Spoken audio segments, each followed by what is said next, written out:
message nini eza kote ya malala kompete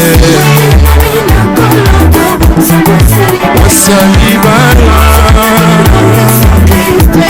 ekomi pembeni ekomi pembeni akosozi yeye makasi oh moninga songa Yesu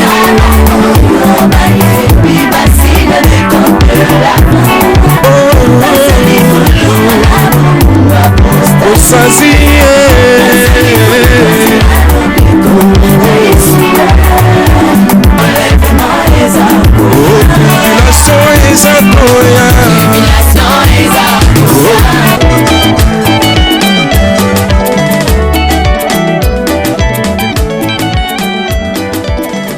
Merci bandeko topesi bino mbote mingi na kombo na Yesu Kristo. Bandeko nyonso bozwaka occasion ya kolanda émission Attention l'apostasie est là, l'enlèvement de l'église est pour bientôt.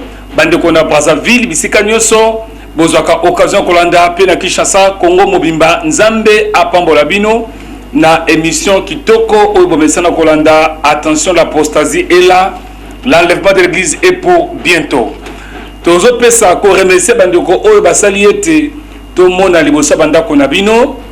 Tozo pesa mbote na régie toza na ndeko na biso Serge Kwilu na ingénieur Guy Poutou.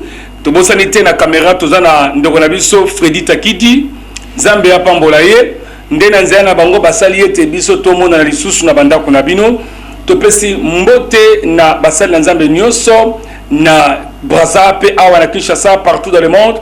Vous avez occasion qu'on a émission Attention l'apostasie et là l'enlèvement de l'église est pour bientôt kolo a pambolabino ya mingi koleka to bosente ko pesa mama Esther Mungimba mbote mingi to bosente ko pesa papa Lik mbote mingi za pambola e za bande ko balamba accompagner kinga nande ko tonto mitango pona émission Attention l'apostasie est là to bosse na raté ko pesa définition ya émission Attention l'apostasie est là. L'enlèvement de l'église est pour bientôt. Tu peux savoir sa définition, il y a apostasie. Parce que le message de message de base de la vie, ils ont l'apostasie. Apostasie, au juste, ils ont nini. Peut-être que tu as un mukanda nini. Bande komoda nandako, tu as un mukanda à 2 Thessaloniciens, chapitre 2, verset 3 à 4. 2 Thessaloniciens, chapitre 2, verset 3 à 4. Bible le la vie. Ne vous laissez pas promptement embraler dans votre bon sens, ni alarmer par quelque inspiration, par quelques paroles ou par quelques lettres qui nous seraient attribuées comme si les jours du Seigneur étaient déjà là. Que personne ne vous séduise d'aucune manière, car il faut qu'auparavant l'apostasie soit arrivée et que se révèle l'homme impie, le fils de perdition.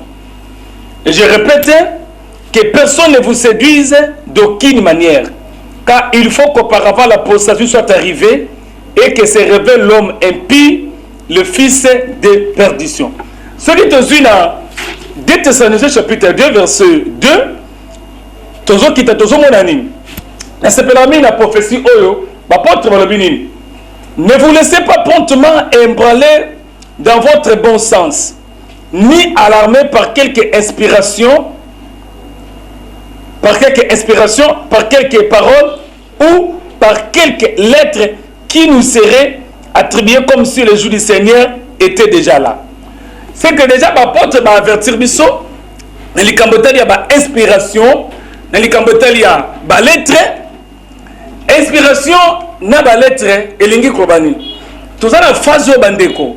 Il y a des Bible msous ebimi et contredire makambo belé. Ce sont des inspirations moko sataniques, ce sont des bibles sataniques. Ou ebimi ba confession religieuse moko o eza ko encadrer dans la sainte doctrine. Et ça c'est le terrain moi to tangate na mis na bino. Mais bi makambo bibelobi, ce sont des réalités o eza ko se manifester dans temps auto commun. Il y a des lettres, il y a des inspirations. Tout le monde va muso ba komba nzambe babini. Ba doctrine sorte ebimi. Et comment ça n'était 1 Timothée chapitre 4 verset 1 à l'obini. il y aura des doctrines des démons. Et la doctrine des démons, et ça sur le terrain. Toujours vivre dans un moment où il y a le monde sombre dans le mal. C'est que dans l'émission Attention l'apostasie, et là, tu as comprendre au juste l'apostasie c'est quoi. Or, par définition, l'apostasie est une déviation, une falsification écriture, une introduction personnelle, une pensée personnelle à bateau, où ils ont s'encadrer, une inspiration moutaille nango, n'a cotisé dans quatre évangiles, et comme apostasie et abandon de la foi.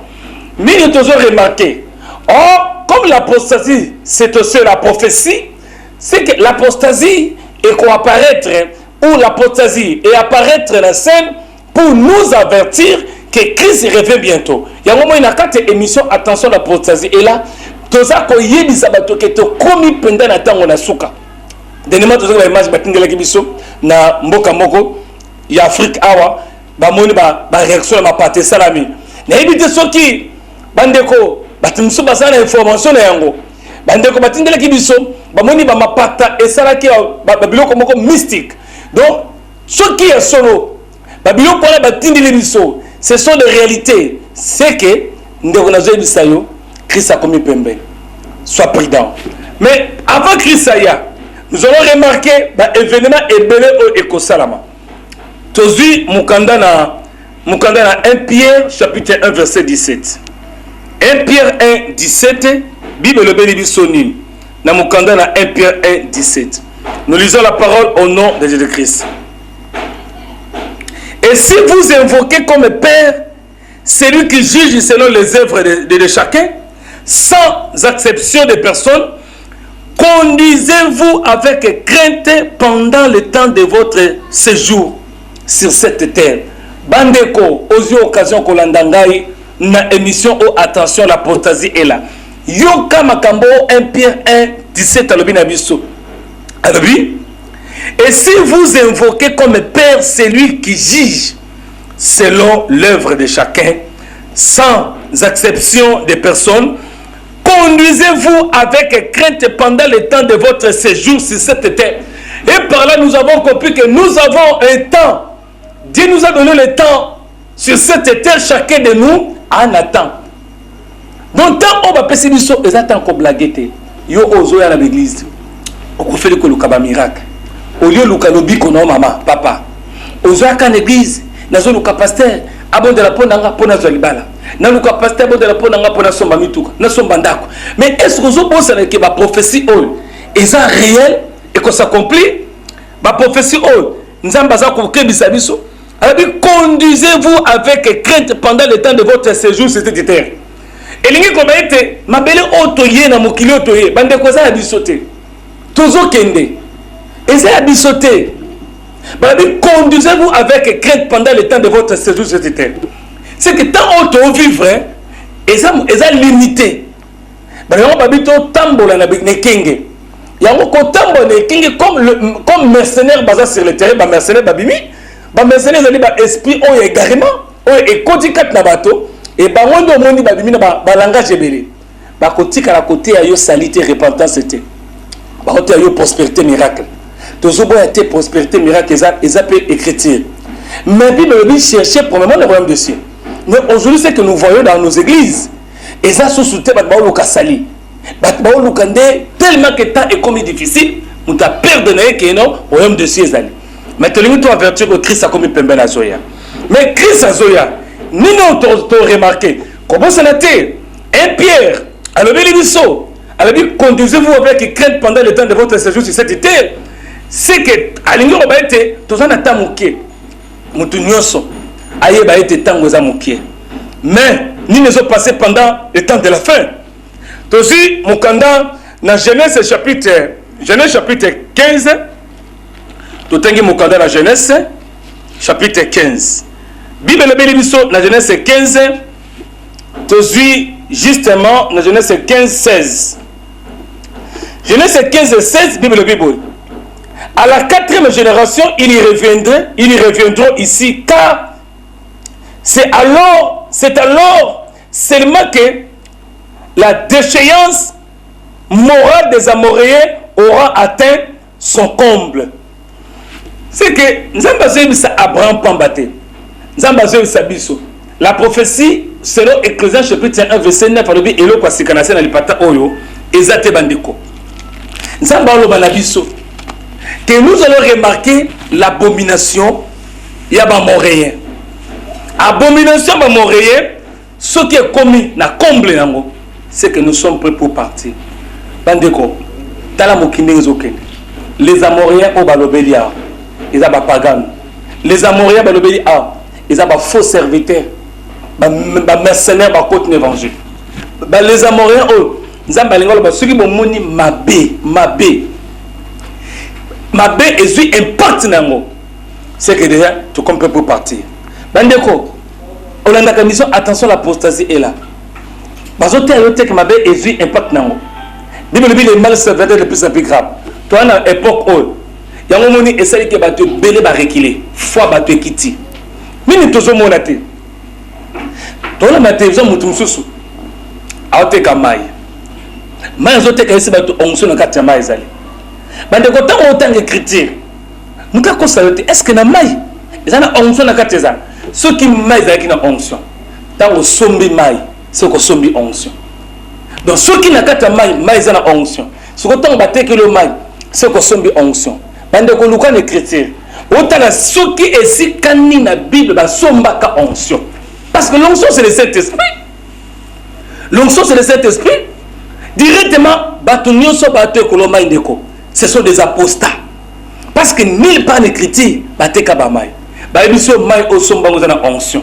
Mai o kolonga la milimo mabe. Et okangola ba.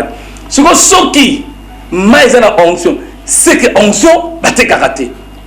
Omoni elingi ko ba ete mai wona na onction te ezana biloko musu batie na kati. Okomona pe makambo. Et comme ça avait fait, mais comment ça n'a été? Tout ça à l'époque, il y a Elimas les magiciens. Comment ça n'a été écriture le bénin? Na acte 8 le but, Elimas les magiciens a comme ça qui va ton époque naïe. Maman kambo to moi le lot et comme ça bi sauter. Pourquoi? Parce que c'est le quoi cicaté. Tout ça quand on a même dispensation, n'a pas Paul, n'a pas Pierre. Dans la carte na serait pas Paul. Mais Elimas les magiciens bazalaki. Mais bah Elimas les magiciens ne sont pas bazali qu'on peut ce symbole ya ba moréen. Les Amoréens, bibliquement parlant, Nzambalingi ka comme ma biso na connaissance sur le mal.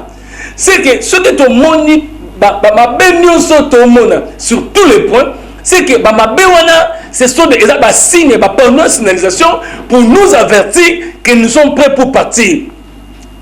Ndeko yo ndi matin que Christ comme pembe. On dit matin que l'enlèvement est pour bientôt. Mais likambote. Mais biso to l'autre abandoto. Oh Seigneur a joué la mission. Bah tu es belle vas-y message que Christ a comme pembe na ya. Et belé. Yango to bandi ko kebisa yo ndeko. Keba mon krizo que ne verse sa fin. Bible le mission, vous allez remarquer ba abomination ba moréen ce que commis la comble là. Bandiko. Les Amoréens, ce sont de fausses doctrines. Ba doctrine ba démon. Les Amoréens, ils allaient ba moréens, ils ont ba comportement ba autonome mokili. Tala na pays moko ya Afrique. Na pays moko ya Afrique. Ba outi ko accepter mariage, il y a homosexualité.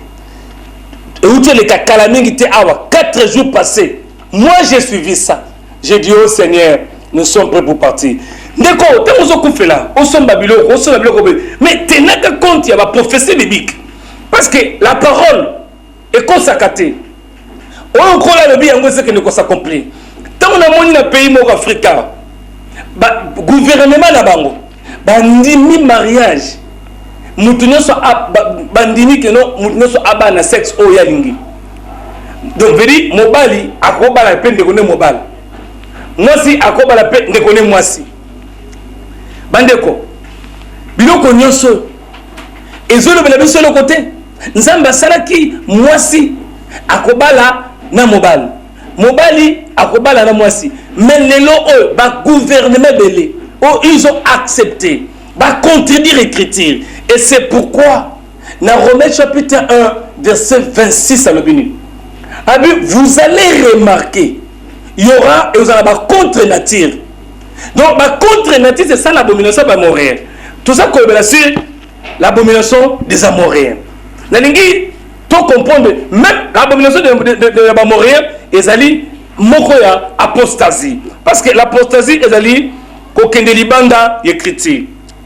Na Romain alobi na biso nini? Romain zolo na biso na Romain chapitre 1. Tozi bande boza ndaku, bonda émission, boza Romain chapitre 1 verset 26. Tina 27 bini. Et c'est pourquoi Dieu les a livrés à des passions infâmes.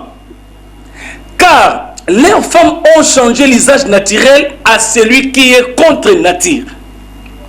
Et de même les hommes, abandonnant l'usage naturel de la femme, se sont affamés dans leurs désirs les uns pour les autres, commettant l'homme avec l'homme des choses infâmes et recevant en eux-mêmes le salaire que méritait leur égarement.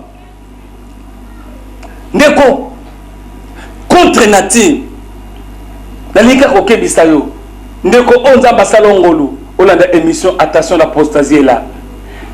Soko moni mutu, au système va pédophilie, mwana mobali, abali ndeko ne mobali. Ndeko, c'est ça l'apostasie. L'apostasie est ça karaté, mutu atei mabe, mutu abimisi banyau, abimisi bambisi. L'apostasie est ça munene. Même moni on son de kola nanganda. Yo oza na système à pédophilie. Yo oza na système à pédophilie. Na ebiso ta prophète Nzambe, répands-toi. C'est aussi l'apostasie. L'abomination va mourir. Na sengi da bato nyonso bana na esprit à pédophilie. On nyonso sa oza na ngonde ko tika. Là ozo commettre oza na contre nature. Parce que nulle part na écriture ils ont soutenir yo au sala makambo wana tikango même yo au sala mbongo belé au sala ka faire mais oza pédé ndeko au sala compagnie na yo mais au sala ka makambo na lojo yo kota batinda yo salango. C'est ça l'abomination ba montréen yesu alingi yo nzamba tininga na ibisa yo tika système wana et ça contre nature tanga Romain chapitre 1 verset 26 à 27. Quand la Bible bino batbo ça la contre nature bozo kende libanda nature. Or quand la Bible que la nature ne vous enseigne-t-elle pas? Nature raison ko enseigner bisoni mobali akobota kaka na mwasi akobota na mobali ozoma te ke banda ke oyo obala ndeko no mobali banda yo bala ndeko no mwasi. Pourquoi bobota te? Parce que et tire le salamate et ça impossible. Et c'est contre nature. Vous êtes allé au-delà. C'est ça l'abomination. Ce qu'on bandeko bo salango, botikango. Soki ozolo kangata basalongolo, ozolo kango. Ndeko soko tikite tira l'affaire. Au monde a beaucoup d'embêter. Na Bible le bine bandeli. Dieu créa l'homme et la femme. Dieu les bénit et Dieu dit soyez féconds, multipliez-vous, remplissez la terre. Vous allez remplir la terre comment pendant que vous avez la homosexualité, vous avez la mobali, vous avez contredire la parole. Zonga la parole. C'est ça, Kolabini. Ce qui bomoni, ba moréen, ma peine à bango, et comme à comble, to comme prétokeni. Donc, bande connu pour nous les chrétiens. Biso banam pongo. Oh, to zomo natan. Ndengo moni batonyo se ba soutenir. Ba mariage ya mibali nambali. Ya basi na basi. Bango wana bazana prophétie ya Genèse 15, Genèse chapitre 15, et je vais sur 15 et 16, sur ba moréen. Donc, ça zo benga les amoréens. Les amoréens, bibliquement parlant dans la prophétie, alingo bato yo ba kosala ba contre nati. Veut dire bato ba la cible, bato ba instrument. Il y a manifestation, il y a esprit, il y a apostasie. Les amoréens. Je répète, à la 4e génération, il est revenu ici, car c'est alors seulement que la déchéance, l'abomination des amoréens aura atteint son comble. Les amoréens qui représentent les bateaux vont commettre des contre nature.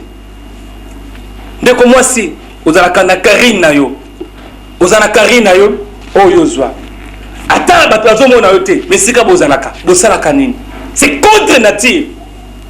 Et bien, nous sommes même temps tout le monde, pays moko Afrique, gouvernement na bango, ba accepter, qu'on soutenir, bandini, mariage, il y a moi na mobile, il y a moi c'est plutôt.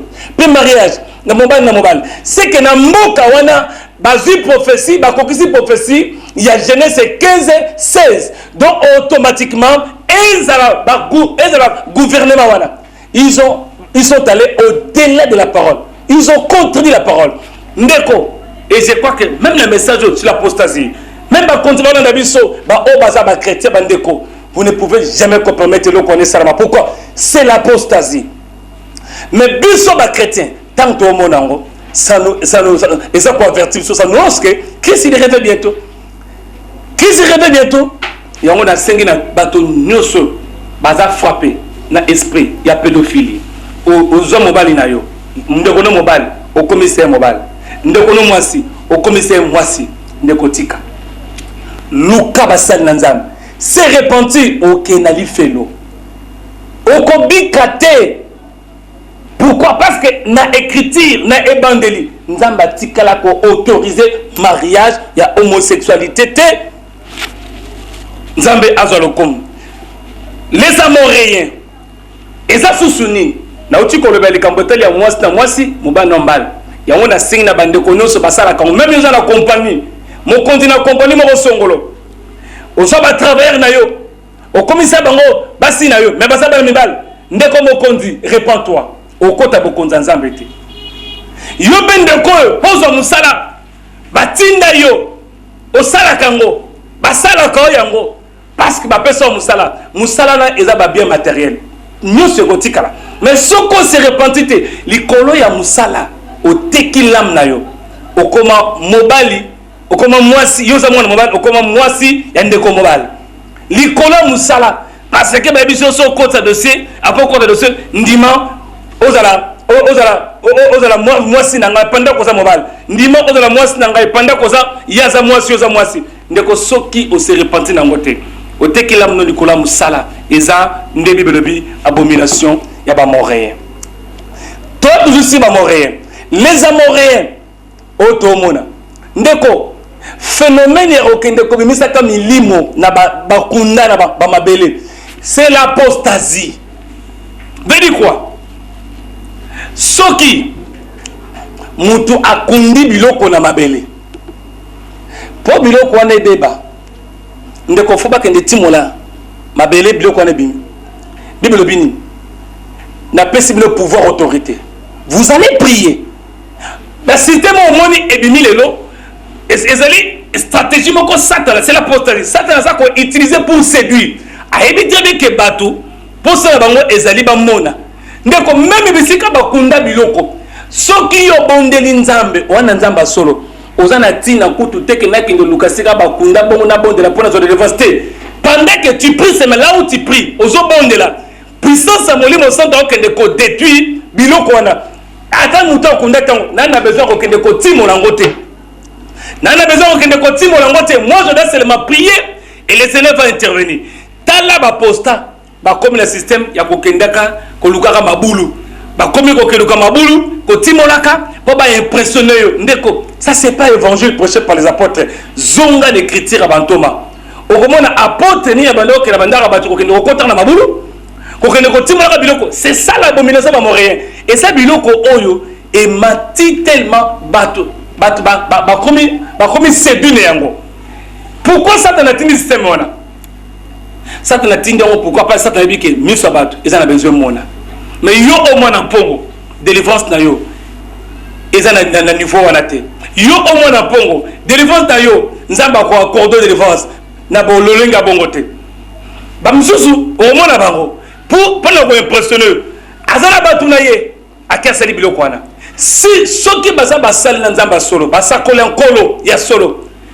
Kat na bango puissante na nzamba za. Bana tina te bakende luka. Omoni place wana bakunde loko, tokende timolango. Après ba timolango ba sopela ngo mai, neti moko. Bala na mone kina cheni moko songolo, akeya timoli mabele. Atimola misi ekeko moko wana. Muso atimola ki abmisi elamba moka rouge. Aïbo il a mal. Va sopper le mal. Bon, c'est quand on tourne une question. Il y a la commission attention à la l'apostasie là. C'est quand le cas va sopper le mal. Milimo avec qui mal. Bon, ceux qui me lisent avec qui m'imagine. Et bon, en Apocalypse 12, 12, qu'on a venu. Malheur à la terre et à la mer, car les diables eux descendus. Ndeko, na mai ozomo na ba milimu ezebel. C'est que Satan a comment banga mai. Ndeko bazo ko sayo penza. Satan a comment banga mai. Mais pendant qu'il y a na ba lima na ba mai ezali, milimu na kati ba mai ezali, ozomo na te kaka ndenge moko ba ko sakiyo, soki diable linga mi soki munguna yeliyo, po munguna amona yote zo basa mai, tele beso porte na yo, soki yaye akomone ko me balé. Ndenge bando ko sa to ndo ko la. Mais tant que on zo connaissance to ko yeba tant que mais tant que oh mais munguna ateye ko lukanga muto ko batelanga c'est Jésus. Puissance 127 si l'Éternel ne garde pas, celui qui garde garde en fait. Batuno so moni bango ba okende kota kana mabulu ko bimisaka babilo ko lande ko c'est l'apostasie. Bazako impressionné yo. C'est ça abomination ba mon rien. Sois prudent mon frère, ma sœur. L'apostasie et comme il a angle moko ndeko soko za na connaissance c'était oyeba te ko apostasie okoyeba te ke apostasie yango to biete système ozomona et bimi ya ko sakanate toza ko averti bino bana mpongo kozala impressionné te bako kunda biloko ba bimi ebele bako mabulu bakende luka biloko bako kunda mais yango te évangile prêché par les apôtres zonga l'écriture. Tant nous avons là effet on a bateau bateau ça là bas cambona bas pratique on a vérifier peu critique nous la mundi mabere est-ce que bas Paul bas Pierre pendant temps on a bandaka bateau ok ne timo la mabulu c'est l'apostasie l'abomination ya ba moréen que l'Éternel vous bénisse. Tous dans Matthieu chapitre 24 verset 12. Matthieu 24 12 Bible le binabisoni ndeko yo ozolanda biso nzambe apambola yo dans Matthieu 24 12 Bible le Binabiso, Nini 24 12, nous lisons la parole au nom de Jésus-Christ. Et parce que l'iniquité sera accrue, la foi ou la charité de plus grand nombre se refroidira. C'est que Matthieu 24 14, Matthieu 24 12 plutôt,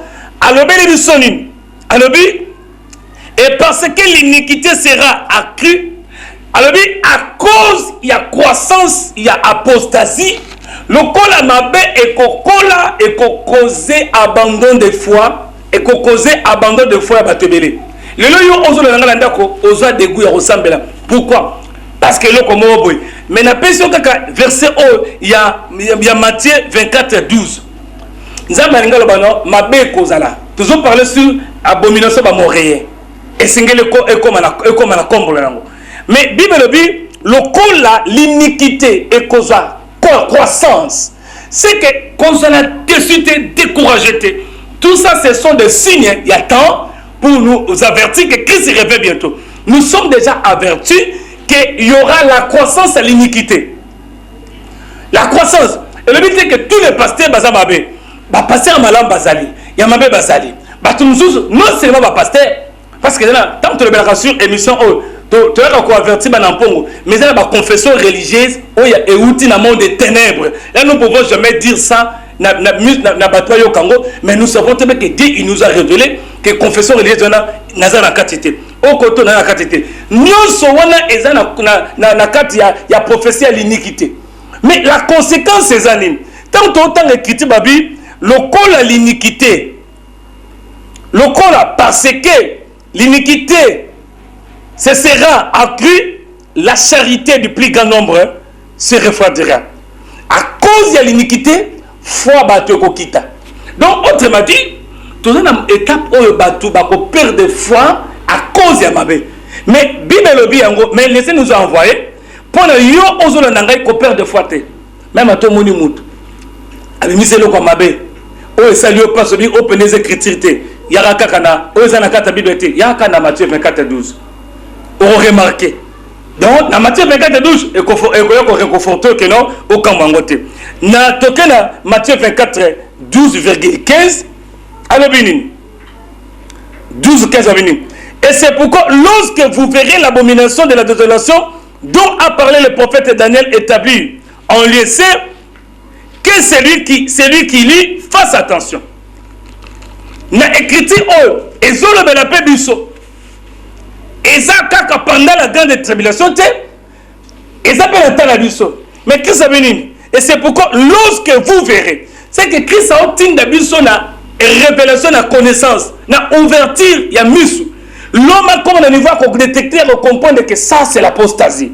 Et c'est pourquoi, lorsque vous verrez l'abomination de la désolation dont a parlé le prophète Daniel, établi en lieu saint, que c'est lui qui lise, fasse attention. Ni tout le monde a le loté. Ni tout le monde a le loté. Écoute, on a dit prophète. Naye, au bon de la peau, au pesanga onction, il y a mariage. Parce que ça prophète. Na tout nié onction mariage n'a pas sonné. Habité. Parce que ça prophète, on peut s'engager onction mariage. J'ai vite compris que non, dans l'époque, ceux qui peuvent être qui faible. Mais bon, ça va comme dans la onction mariage, mais on peut ça mariage. Soit mariage. Mais là, on a vu d'abord, pose un mariage. Mariage, c'est ça le bas qui est au bas. Mais ce qui est important, mariage, c'est le don au ripambolisa ma passion. Mais tel ce qu'on a vu, est un bonheur. On a cause et l'on connaît ça pour empêcher peut-être au balaté. Au côté de l'église, il y a côté que l'on a maï, poudre, parfait, il y a libala. Mais cause d'abord, on comprend que peut-être il y a un côté de l'embêté. Ok, ce qu'on a combattu, ça m'est dit, comme sous. Mais ce qui est important, d'abord, Zonga n'a point de départ dans le colo. Est-ce que toi tu crées le Seigneur? Aux autres Zambé? Le cause de Zambé. Mais comment ça va reprendre la Bible de 1923, 23, tous ont péché, sont privés de la gloire de Dieu. Dans l'église de réveil, ils allaient comme on a battu, dans quatre églises, d'abord cause affermissement. Les pasteurs, les serviteurs de Dieu, ça la constant, les lots ont affermissement qui n'a. Pourquoi l'affermissement est athée?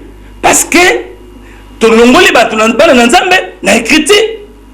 Tout le monde prospérité, miracle, tout ça. Moutoyer, net de Komora qui a dit que prophétie, à cause d'un retournement dans 3 mois d'étage. Mais dès qu'on a retourné dans 3 mois d'étage, n'a pas bien malade. Bon, ça va, n'a découragé qui est pété. Mais bon, prions seulement le Seigneur. Je connais, n'a dit pasteur, on appelle ça que prophétie. Il y a une prophétie apostasie. Ma prophétie prophétie na 3 mois à retourner dans l'étage. Après, dans le bas, à retourner une année.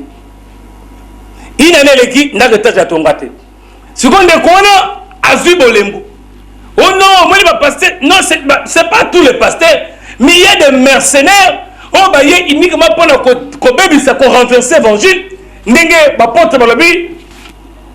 Pour renverser l'évangile. Ndeko, et belé attend auto comme et bela bato. Yo je fixer notre prophétie. Ozo lukanza me ka pas prophétie. Yango moni lelo. Koka mwate, ce qui lelo, tout le monde a la vérité mususu. Nzamba pesa bato prophétie, non. Ozo pesa prophétie, nzamba lobi nangai, soko lukinga to kokufa, prophétie nzamba za bongote. Pe prophétie nzamba pesa ngote ka na public bozo pesa ngo, pe nzamba ne so nzamba désolé. Azan nzamba autre. Yango moni eux même basala nzamba belé, bazana kata soni. On fait la kata soni pourquoi? Parce que dans son il a quatre équipes de réveil, profession PC Baninga n'a pas côté dire péango. Pour nani? Parce que yo aucun quatre équipes aux discernement exacté. Nzamba yebi singai ndeko Freddy Takidi. Osawana nzamba lebinanga lukangai so lukinga to kufa bandeko. Le quoi là-bas lukaba bandeko Freddy Takidi, il faut se luki était ndoko kufa. Ça c'est pas la prophétie à Seigneur. Ça m'appelle ça la prophétie bongote. Pourquoi les professeurs s'embêtent? Ndeko, Nzamba a besoin de discernement. Discernement, ça c'est l'apostasie. Nzamba tango, David a un problème. Nzamba tinda prophète et pas David. David c'est un roi. David a qui mon conduit. Nzamba tinda qui est épaille, il y a roi. Roi Zamouto a mérité honneur.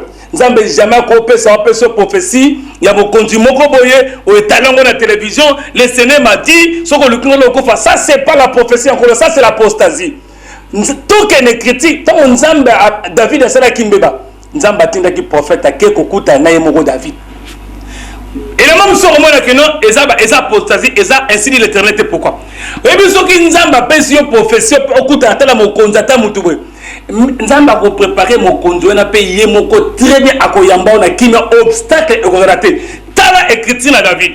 Est-ce que tant David a kenda kuta na roi empêché qui est ou David, plutôt tant le prophète a David, na roi David. Est-ce que roi David a empêché qui était? Prophète a kenda qui n'a kimia kuta na David. et prophète avait la sagesse. Donc une époque où ceux qui vous en fouetté, pasteur Moussou bako quoi il s'affoue na yo. Mais tout ça ce sont des apostats, oyo yeko falsifié, ko bebi s'affoue bat. Yango moni écriture abini. Abini écriture na sonine à cause ya croissance ya makambo et belé bako lomba et belé bako semble la té. Et belé bako abandonner la foi, mais ko abandonner té. Nehebe comment étant prophète Nzambe, quand Dieu donne la prophétie, Nzambe appelle sa prophétie avec précision. Pe Nzambe akotinda yepa mutu wana et surtout ce que la prophétie a autorité. Nzambe va permettre que la TV te kolba. Bon Nzambe va ngai ndeko tonto mitango yo ozokoza ministre, Nzambe lobi nango soko luki ete kokufa. Non, ça c'est pas la prophétie. Ça c'est pas la prophétie, ça c'est l'apostasie. Ça c'est l'apostasie. Bon, nous sommes là, c'est ça l'abomination ya ba moréen. Nzambe soka pesio prophétie ako bongisa chemin okoya na kimia nyos okute na mokonzi bosololi na ye pe Nzambe ako convaincre zonga ka écriture à David. Vous allez remarquer tant le prophète a lobeli David a résisté à quitter. Pourquoi? Parce que c'était l'insigne de l'Éternel. Il y a une prophétie muso ba konzi bazobo yango ba konzi ba na raison. Parce que la prophétie est où tu penses embêter. Ce que où tu penses embêter, Nzambe pas quoi ndisi motima mokonzi parce que Bible le binaso mokonzi ça n'importe quitter. Mokonzi ça mokonzi ko incarner o aza image ya peuple mobima na mboka wana. Asa n'importe quitter. Nzambe pas le belaka payer. Asa mutu pe oyo que ne ko désorienté. Pourquoi? Parce que na biso ba pasteur na ba santu na nkolo biso nyonso. Tozo reconnaître tant que mokonzi. Donc asa l'influence. Donc ça va permettre peut-être à manipuler la fausse doctrine mobile na ba professeur le kuta. Et ça va abomination ba montréal. Le lot toujours de bien sûr abomination ba montréal. Le lot no koye bango na biso pe na église. Ils ont resakanate na domaine la prophétie. Okomona prophétie est biblique. Ils ont moko apostasie. Mais prophétie est biblique. La manière où PC lango est comme apostasie par exemple. Nzambe jamais ko tinda prophète Moïse Mungimba a na télévision nazui ba numéro de téléphone na bino bandeko. Ça c'est l'apostasie. Nazui ba numéro de téléphone bo benganga nazui ka numéro non na peso prophétie pour comprendre que c'est la prophétie, c'est l'apostasie. Tala ba prophétie nyonso ba pesa ka bino na télévision. Prophétie ni ba pesa que non nganzambe na bi otambola mabe répand-toi. Nzambe oya sali konase mukolo moko te apesa mutu prophétie ndeko nzambe lobi na ngai tika masumu wana oza muta masumu. Faut comprendre que ça c'est l'abomination ba moréen. Dès banda ki na landaka ba prophétie ba pesa ka na télévision na ba bandeko mususu na mona motote nzambe ona ba bengi bon ça va nzambe lobi na ngai oza na otambola masumu tika masumu nazomona na ndenge ndeko Frédéric Takidi azawana. Le quoi dans la caméra, abi prophète Moïse, ça colle pour Nangal. Pour na CPC de ko Takidi, na binde ko Takidi, na omona. Dans 4 jours aux États-Unis. Yango Christ le bi, si ko dans 4 jours, ndeko Frédéric Takidi à États-Unis te. Bandeko, ndeko Frédéric Takidi à États-Unis dans 4 jours. D'office, je suis un faux prophète. Parce que un prophète Nzambe a sa moto atatona kate. Un prophète Nzambe a muto appelle sa prophétie pour attirer muto ye pana été. Bon tika na pesa prophétie au pona benda mokonza été mokonza o luka yo soka monoza lo Nzambe. Yo ko luka te que non o sale loko moko lokuta pa mokonza été. C'est l'abomination ya ba moréen. Mais dans tout ça, l'autre ngeto parler sur abomination ba moréen. Si ko biso nyoso to mona makambo. Elingo bani. C'est que to komi permettre ken. Yango aibisa ki Abraham soko moni biloko oyo c'est que peuple na Israël a robima. Il y a aussi ba peuple congolais na Brazza partout dans le monde. Yeba été to komi pembe tobima. To komi na biso na suka to kende. Ko za décourager te na makambo zo mona. Tika l'église au moni foi chrétienne sika ba prêcher la sainte doctrine. Tika l'église au moni ba pratique moko inutile les athées parce que l'évangile c'est en esprit et en vérité. Tika wana nzamba okutele wana nzamba opambola nzamba le so pambolaka apambolaka pesa makoki atombolaka bato mais na ko fabriquer te na ko kosate lelo aucun na internet au côté na internet évangile na soni na mawa si tous les hommes de Dieu na soni na mawa basana nzamba tozonga l'évangile prêché par les apôtres soki lelo bato ba komi ko komona obimi aventurier obimi menteur Pourquoi? Parce que au qui évangile personnel, ba inspiration na yo. Oh inspiration na yo moko. Le ko les nzambete et remémor l'échec et ko s'accomplir té. Le ko les ko s'accomplir té. Bato ba otala yo ba mona ki oui o aza faux serviteur. Yango moni obimi faux serviteur, mosali nzambe, répands-toi. Moi na nzambe, tout ça pour nous avertir que Christ revient bientôt. Nzamba pambola bino na Brazzaville, de l'autre ngato le sur l'apostasie na lolenge ya abomination ba moreye ezebele to kende ko démonter et loko nini abomination ba moreye mutu so a comprendre ngo to lebe likambo ya likambo tali ba mai za na onction na kati soki mutu mai na kati za na onction atekelio c'est que onction ba te karaté c'est faux mutu a so prophétie zo prophétie oyo obengi après ce prophétie mobimba prophétie moko te nzamba zo reprocher yo eza faux pe prophétie na nzela téléphone bandeko nzambe na zo sala ka bongo te nzambe na zo sala ka bongo te aza limité te ana facilité la possibilité ko sala ngo mais auto mona prend 5 appels prend 5 prophéties pe na katongo reproche ça c'est très dangereux yo o créer prophétie na yo pour au pesa mon continue au pesa mon tout pour aya ko luka oza prophétie nzambe te ba porte ba prophète ba salaka ba prophétie te pour ba attirer mututé prophétie so que yé pour na ko zonga mutu na chemin nzamba pambola bino o boza kolanda émission attention l'apostasie là to pesi bino mbote mingi tozalaki accompagné na maman Esther Mungimba na frère tonton Mitango na papa Like nzamba pambola bango ba accompagner kinga na pesi sous merci na ndeko na biso na caméra Freddy Takidi oyo vraiment moment nyonso de la rappel na biso na Rodil Wadio pour na cause ba image afin que bana za ba édifier ça m'a pambola bango na Serge Kwilu pen ingénieur Guy Poutou nzambe apambola na bosanité ko pambola vraiment pasteur Vincent Makela Meshak sikaza na ndaku nzamba pambola ye ya mingi koleka pe na pamboli libota nyonso la trompette nzambe a pambola bino je crois que rediffusion na biso ezali dimanche na 7h20 landa rediffusion na biso okozala béni et tobandi kolobela sur comment to ko comprendre abomination ya ba moréen tozo kendele loko point par point on comprendre que ozala ka abomination ba moréen oui c'est ça l'apostasie nzambe a pambola bino to lingaka bino mingi vraiment to souhaiter bino ba bénédiction et surtout bo s'attacher la connaissance pas beaucoup ça na beaucoup ça maté botika bango bakende kolukaka ndenge na katwe ba mike to luka ba makelele na mabulu tika bakende luka milimo na mabulu biso to mulimo afana na mabulu te mulimo aza esprit bakangaka ete tika bakende luka milimo bongo mais yo bengana mulimo be na kombo na Yesu Kristo so moyi mutaye ko bana na lopango na moni baloni loko be mulimo za na toi prie seulement mais on wana ils ba intimidation spirituelle pour ba désorienter au corps na ba charlatan ko bossa na te c'est l'apostasie. Priez seulement au nom de Jésus-Christ, Nzambe accomplit son victoire. Que l'Éternel vous bénisse. Tolinga bino ming, Nzambe apambola bino. Botika la mala.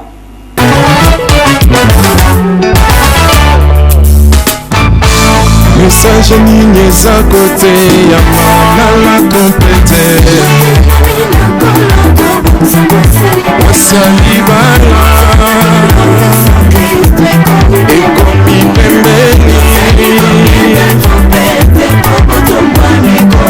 Ekomi pembeni. Apostasie ye makasi. Oh moninga. Songa